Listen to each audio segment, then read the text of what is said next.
Einen wunderschönen guten Abend, herzlich willkommen zu einem weiteren wunderbaren Livestream. Ich grüße euch, freue mich sehr, dass ihr da seid. Es ist schön, euch alle hier begrüßen zu dürfen zum nicen, etwas, früheren Livestream heute. Wir sind am Start, um uns unter anderem die Minecraft Live anzugucken, die in 3 Minuten starten wird. Das Live-Event, in dem es immer wieder darum geht, zu sehen, was uns eventuell in der nächsten Minecraft-Version so erwarten wird. Es ist nicht nur alles dort zu sehen, was in der nächsten Minecraft-Version kommen wird. Es gibt ja mittlerweile mehrere Minecraft-Lives in einem Jahr. Das heißt, wir werden einen Teil vielleicht von Neuerungen sehen, aber vielleicht auch Sachen, die wir schon bereits kennen oder mit denen auch schon, die vermutet wurden. Ey, das Heiko! Und zwar werden, verschiedenste Sachen einfach gezeigt. Das ist einfach für alle Minecrafter ein sehr, sehr wichtiges Ereignis, ein sehr wichtiger Termin. Deswegen gucken wir uns das heute an. Wir haben heute aber noch, oh mein Gott, wir haben heute noch ein paar andere Sachen vor. Wir werden heute das, eigentlich geplante, von gestern geplante Minecraft Monster Army Battle komplettieren. Wir werden das heute finishen. Es ist alles soweit möglich. Wir haben es gefixt bekommen und dann werden wir mit Kevin heute noch ein cooles Game zocken. Da freue ich mich auf jeden Fall auch sehr drauf. Das wird sehr gut. Und hoffen wir mal, dass heute alles soweit klar geht. Ich hoffe, es geht euch allen soweit sehr, sehr gut an diesem Samstag. Mir geht's wunderbar. Ich freue mich auf den Stream. Ich bin sehr gespannt, was wir in der Minecraft Live so sehen werden. Hoffen wir auf interessante neue Sachen. So, und jetzt geht's los mit der Main Show. Das Main Event. Aua, das war laut. So.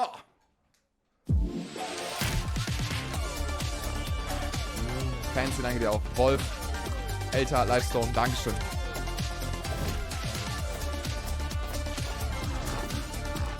Wann ist Minecraft live? Naja, jetzt. Welcome to Minecraft Live, coming to you from the Mojang office here in Stockholm, Sweden. Today we have a packed show for you. We'll be unveiling brand new features, giving new insights from our developers, and showing exclusive content from a Minecraft movie. We'll also be revealing the first steps into something that might just change how you look at your Minecraft worlds forever. You have continued to showcase your creativity in ways that we would never have imagined. Minecraft is more than a game, and it's all thanks to you. Since the beginning, we've been adding new blocks, features and mobs, widening our world and give you more opportunity for creativity. Das wissen wir schon, das kennen wir. And there's more of that to come. Recently, we've started revisiting some areas of Minecraft and looking into how we can improve our core experience. Whether that's breathing new life into existing biomes or implementing features to improve the experience for all types of players. More on that later. And if you want even more details, be sure to catch the deep dig taking place at the end of the show. Warum sollte ich die Untertitel ausmachen? Let's catch up with some familiar faces who just happen to be tiny experts in our game drop Was stört euch an den Untertiteln, hä? It's Minecraft Live already? And we're doing it twice this year? And why are there now several game drops throughout the year? Help! Wenn ihr sie nicht braucht, dann ist doch gut, aber sie schon auch nicht. Are you okay, Tiny Boo? You look confused. Do you need us to explain how a calendar works again? Tiny Jens, Tiny Agnes, can you explain why we do game drops now? And why Minecraft Live is now 2 shows a year? And what are your favorite colors? Minecraft Live is now 2 shows that we do throughout the year. Ja. So we can communicate. Ist ja auch das, was ich gesagt habe, dass es mittlerweile aufgeteilt ist. Evil? Did I say evil? I meant to say exciting. Oh, neat. And game drops are our new release structure that we started in 2024. There will be several throughout the year. It means Leute, Untertitel haben nicht zwingend nur was damit zu tun, ob man jetzt ob man die englische Sprache gut kann oder nicht, sondern es ist schon einfach sehr gut, das einfach mal anzulassen. Vertraut mir mal. And my favorite color happens to be beach ball. Does that clear everything up? Everything except Beach Ball. Last year, we released 3 game drops, bringing armadillos, wolf variants, this pale garden biome, and more to Minecraft. Don't forget the creaking. I wish I could vote to not remember the creaking. What? We don't do voting. Already this year, we have previewed our first 2025 game drop, bringing new nature blocks, different types of cows, pigs, and chickens, and firefly bushes to Minecraft. Das darf man nicht vergessen, dass diese Inhalte ja schon Teil des Updates sind und auch bekannt sind, was aber sehr, sehr cool ist, weil das echt coole Sachen sind, die echt Impact haben. I think we need to have a talk again off camera. Hello, I'm Agnes, and I'm so happy to be here with you all again. We have quite many things we would love to share with you all today, and we will start with something that many of you have already been testing. And today, I'm happy to announce the name and date for our upcoming drop. Okay. It's called Spring to Life, and it will actually be releasing in just a few days' time, on March 25th. Okay. We want to revisit some existing biomes to make them more delightful and to give them a clearer, more unique personality. Diese Büsche in der Wüste schon bekannt gewesen? To enhance some of the existing core values Minecraft already has, like exploration and building. Because, it's so much more exciting and inspiring and fun to journey through the Minecraft world and to make it your own when the places you see are more immersive and varied. And here to talk more about Spring to Life are our lovely devs. Spring to Life is only a couple of days away now. I'm really excited for players to get their hands on it and play with all the new features we've added. I think it's a nice bit of sort of spring cleaning to the overworld biomes. The overall goal for this drop was to make the biomes feel like more different from each other and more alive. And the way we've done that is by adding new blocks that are unique to certain biomes. We've added mob variations that occur in certain biomes, and then we've added new sounds and moving particles to add some feeling of motion as well. I think our current farm animal mobs are pretty iconic. So I wanted to keep like some of the features that I think are important to them.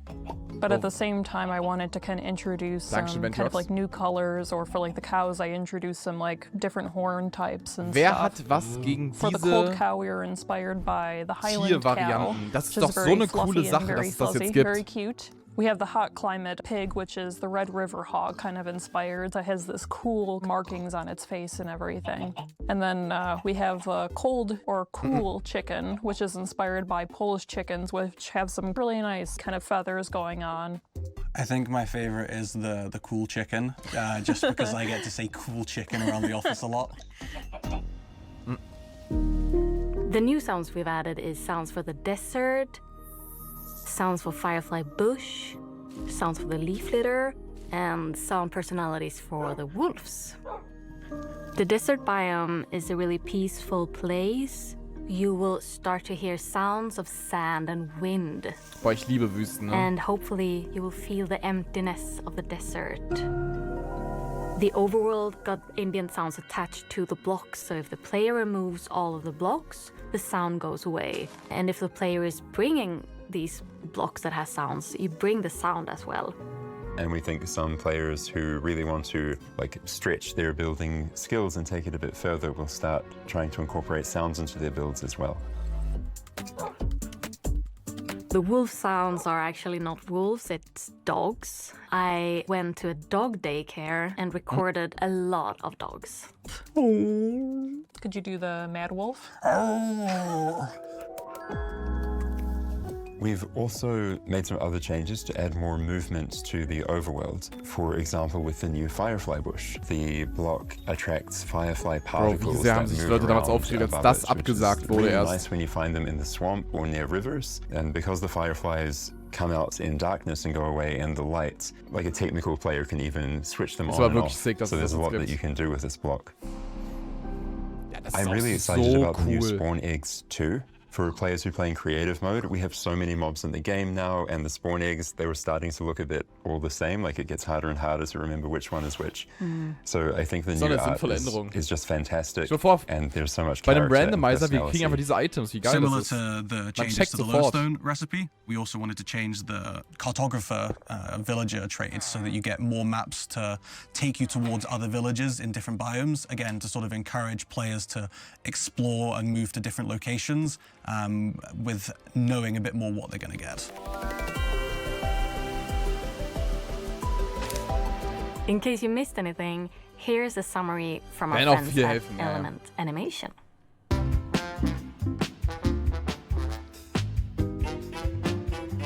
Zettercraft, dankeschön.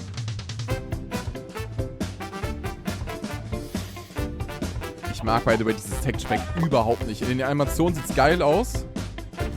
Aber wenn du das Vanilla spielst ohne Shader, es sieht so schrecklich aus.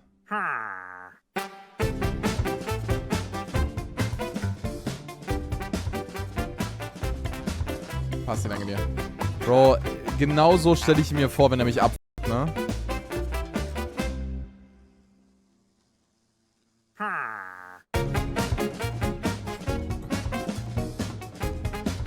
Aber eigentlich mag ich ihn ja auch.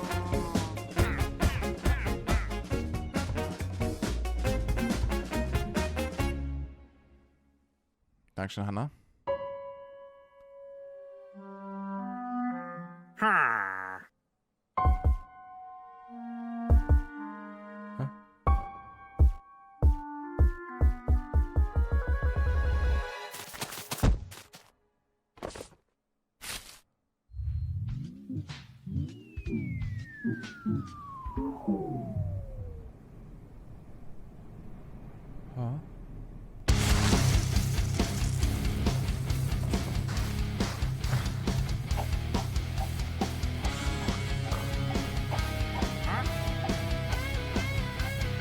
Die Nase.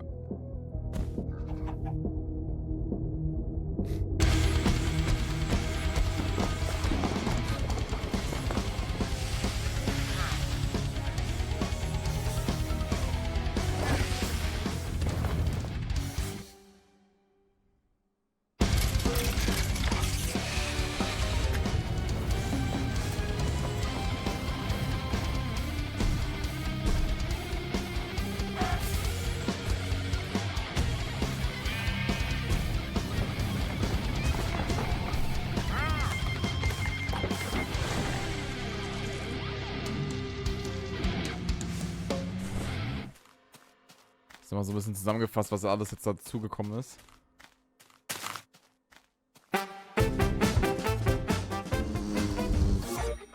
I'm very much looking forward to share our new unseen game drop. But before that, we have something unseen game different drop that will first come to bedrock in a few months. And we can see it as the start of a new journey. And Jens and Jasper are here to talk more about it. In the beginning, we would create the art for Minecraft's new features as we were developing them. I made the pixel art for lots of things, and though I enjoyed doing that, I wouldn't call myself an artist. Over time, and after seeing all the cool things players were making, we decided that vanilla Minecraft deserved something better. So we brought in dedicated visual artists to work on the game. World of Colors was the first update to include their work. Yeah. Minecraft's simple style also encouraged players to create their own textures and shaders to customize the look of the game. So, was war das now we are very excited to show you the next step for Minecraft's visual design. A new look that still stays true to our creative principles. I'm proud to present vibrant visuals.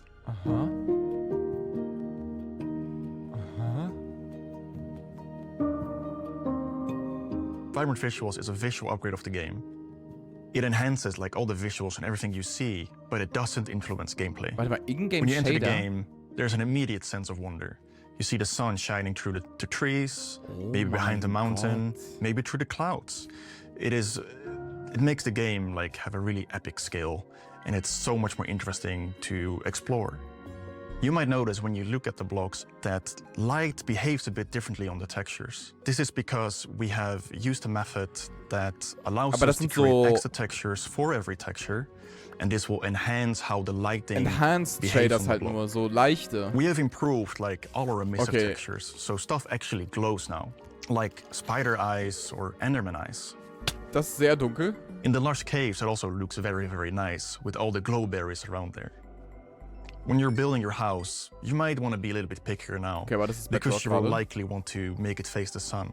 Because compared to before, now the light will actually shine through your windows and light up your room. Ist das gerade nur Bedrock? In the past, whenever I took screenshots of my own builds, I tended to do them when it was dawn or dusk in the day and night cycle, because that gave the most interesting contrast. Now with vibrant visuals, the directional light and the shadows and all the effects will give you a much more opportunity to create very interesting screenshots. One of my favorite new improvements is the water. Like the water has reflection now and it looks absolutely amazing. Das Ding ist, ich hab da noch nie dran gedacht. The skulk is now emissive and creates a really magical scene. Before it did so as well, but now it's more immersive. Es geht ja darum, dass das halt ohne Zusatzmods eben so funktioniert. Is the way shadows align with the grids and pixels. I've not seen that in any other game, and it feels true to Minecraft.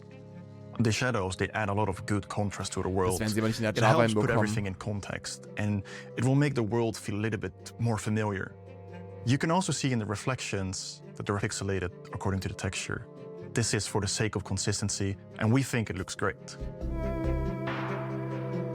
So Vibrant Visuals is backwards compatible with all your old worlds. You can just turn it on in the settings. It runs locally, so you can play together with your friends that don't have it activated in the same server. When we started developing Vibrant Visuals, we felt that it was important to do something new and fresh while keeping it true to vanilla. And I think Jasper and the team did a great job. Though we are sharing the first news of Vibrant Visuals today, we are at the very start of a long journey. We believe this is something very special for the game. We are bringing Vibrant Visuals to a broad range of devices. This graphical upgrade is planned for Java, and we're exploring how to do it. But the first version will be available on compatible Bedrock devices in the coming months. I hope these new features will inspire Das will ich sehen, wie sie das auf der Java umsetzen wollen, aber wird interessant.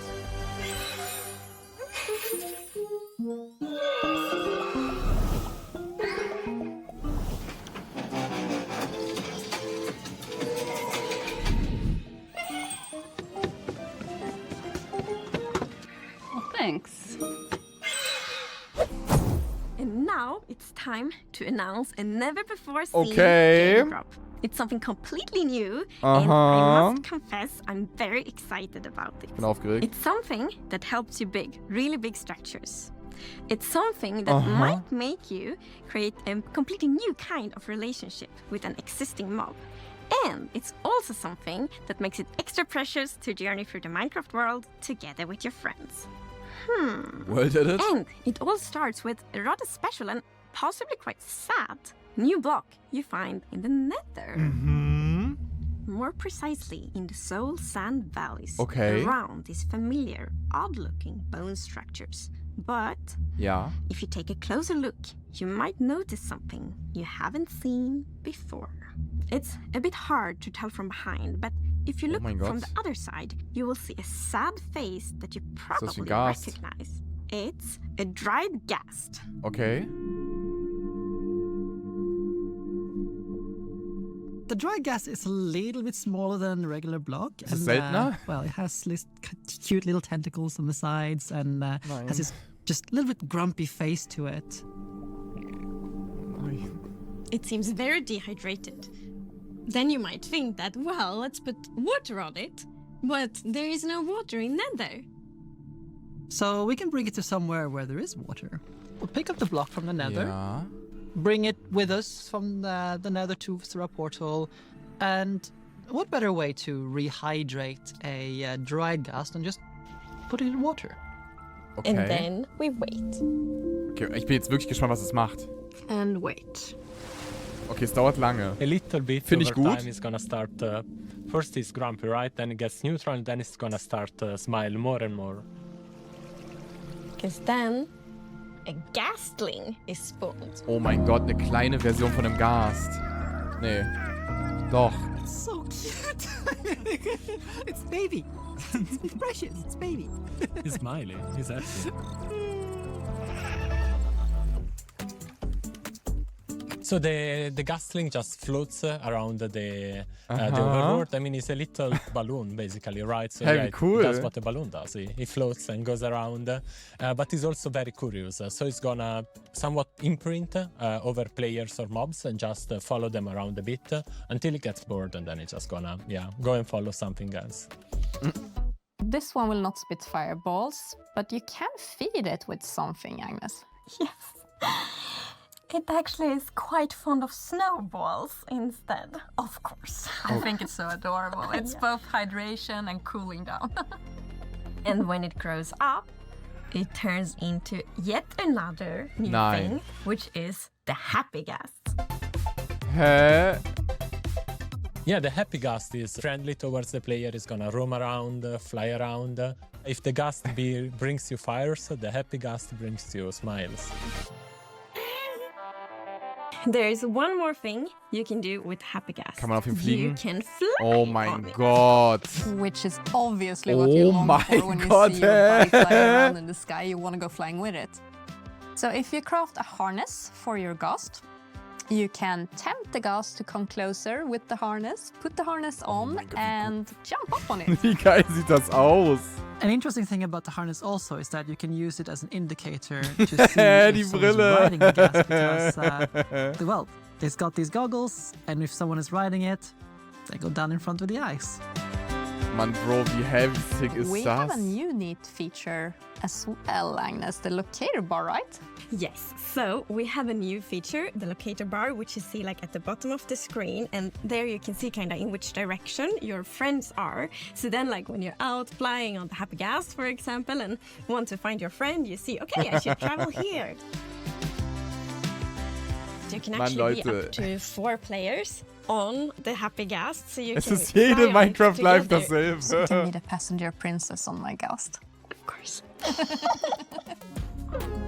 Oh mein Gott, zu I viel! think the happy ghast is gonna be a great tool for our survival builders because it's a bit like being in creative mode, but in survival, right? You have this platform that allows you to position halt aber wherever auch you want in the selten sky, sein. and then you can just dismount and Und es muss halt auch sehr lange dauern, bis das halt wirklich ausgebrütet oder mega builds or hydriert. sky bases or tall towers is super handy. What I like is the opportunity we have with all these things. We have the dried ghast with all of its decorative implications. Das ist so eine geile Idee. Ghastling, which is livening up a base, which is just lovely.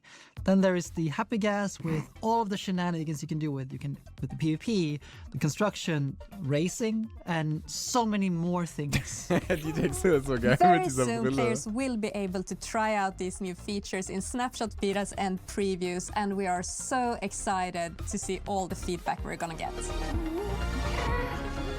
Bro, es hat so viel Potenzial für Today we so announced viele our Sachen. second game drop of the year. It will star dried ghasts, ghastlings, happy ghasts, and more. Look forward to a ghastly summer. We also announced vibrant visuals, a graphics upgrade coming soon to Bedrock.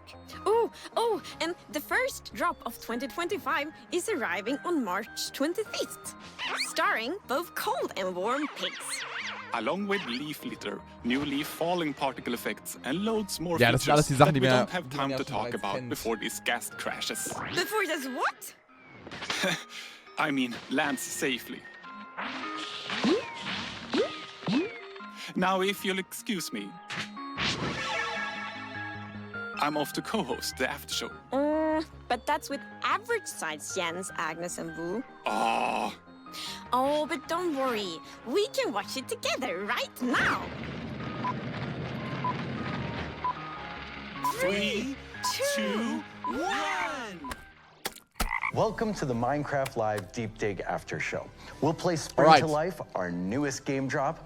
Wir werden jetzt hier nichts krasses Neues mehr wiedersehen. Ich gebe euch mal ganz kurz mein Feedback.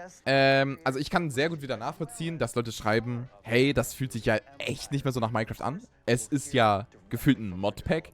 Das ist seit Jahren, seitdem wir uns immer wieder die Minecraft Lives angucken, immer wieder das gleiche Feedback. Man muss immer wieder so Sachen halt dazu sagen. Das war damals auch das Feedback bei Sachen wie einer Elytra, bei einem Trident, beim Nether Update. Und das sind halt auch rückblickend alles Items oder Updates gewesen, die mittlerweile so krass normal sind. Man hat sich einfach daran gewöhnt. Und das ist halt auch wichtig, dass das Spiel immer wieder Progress macht und dass sich das weiterentwickelt. Und dementsprechend ist es erstmal das vorneweg. Trotzdem natürlich muss man immer unabhängig davon auch bewerten. Neue Sachen können auch natürlich nicht gut sein. Aber in dem Fall, also ich finde das eine unfassbar coole Idee, dass sie, es ist basically ein fliegendes Mount in der Overworld, das, also wirklich einen Impact hat. Also oftmals verstehe ich, wenn es neue Kreaturen gibt, die ins Spiel kommen, einen Sniffer, einen LA, einen Glow Squid, dass immer wieder gesagt wird, ja okay, funktional ist da nicht so viel immer hinter. Und ich habe oftmals dann gesagt, ja, verstehe ich, aber es sind halt trotzdem ganz coole Tiere, Monster, die sind halt einfach im Spiel. Man hat irgendwie ein bisschen mehr Variation.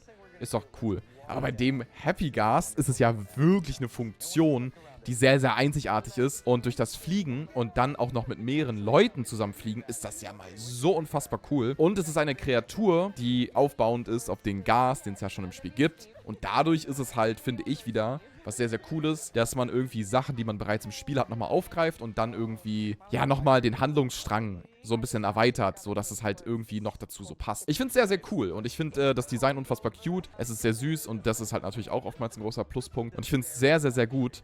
Man merkt ja, sie bringen neue Tiere und Monster rein, auch ohne Mob-Votes. Und ich finde das sehr, sehr gut, wie sie es machen. Boah, das war gerade voll die gute Idee. Die haben da so Richtungspfeile gemacht mit den Upgrade-Templates. Das finde ich halt sehr, sehr, sehr cool. Und an die Leute, die jetzt sagen, hä, aber das ist jetzt alles für das neue Minecraft-Update. Nein, das, was jetzt hier gerade gezeigt wurde, ist nicht alles für das kommende Minecraft-Update, sondern es gibt jetzt mehrere Minecraft-Lives im Jahr und dort werden immer wieder neue Inhalte gezeigt. Wir haben bereits für das neue Update Neuerungen gesehen. Beispielsweise die verschiedenen Variationen von Schweinen, Hühnern, Kühen, die ganzen neuen Spawn-Eier. Der Pale's Garden, okay, der ist jetzt in der 1.21.4, aber ist sozusagen auch nochmal, ne, das ist ja auch alles Stuff, der so ein bisschen über die Zeit dazu kommt. Es ist jetzt nicht so, dass jetzt nur ein bisschen was dazugekommen ist, sondern das Update ist jetzt wirklich ziemlich groß. Wir haben dazu noch die Glühwürmchen, wir haben diese Blätter, wir haben dekorativ ein bisschen mehr Stuff, es wurden Sounddesign, es wurde sehr, sehr, sehr viel angepasst. Und auch wenn es erstmal nur über die Bedrock kommt, angepasste Vanilla-Shaders. Ich weiß, ja, man kann sich extern einfach Shaders immer runterladen. Aber trotzdem gar nicht so verkehrt, weil wir oftmals bei Shadern trotzdem noch von Optifine abhängig waren. Sollten neue Minecraft-Versionen rauskommen, ist man jetzt doch noch viel, viel früher, wenn es irgendwann auf der Java laufen sollte, in der Lage, halt Shader zu benutzen, ohne dass Optifine draußen ist, was schon sehr cool ist. Ja, ich find's cool. Ich find's sehr, sehr, sehr gut. Also ich muss sagen, das, was jetzt hier so gezeigt wurde, imponiert mir sehr gut. Und ich habe da echt ein sehr, sehr gutes Gefühl, dass das ein Update ist, das Hand und Fuß hat. Also ich freue mich ehrlich gesagt sehr auf das Update und ehrlich gesagt freue ich mich, die Sachen anzutesten. Das ist so meine Meinung, was ich euch erzählen kann auf jeden Fall dazu. Wenn wirklich Leute sagen, ja, hey, das ist nicht mal Minecraft, das ist halt irgendwie zu sehr Modpack. Ich meine, es ist ja nicht verkehrt, die alten Versionen noch zu spielen. Es ist ja nicht verwehrt, dies zu tun, nur damit ihr es, ne, also nur damit ihr es mal gehört habt. Aber ja, ich finde es gut. Ich finde es sehr, sehr cool.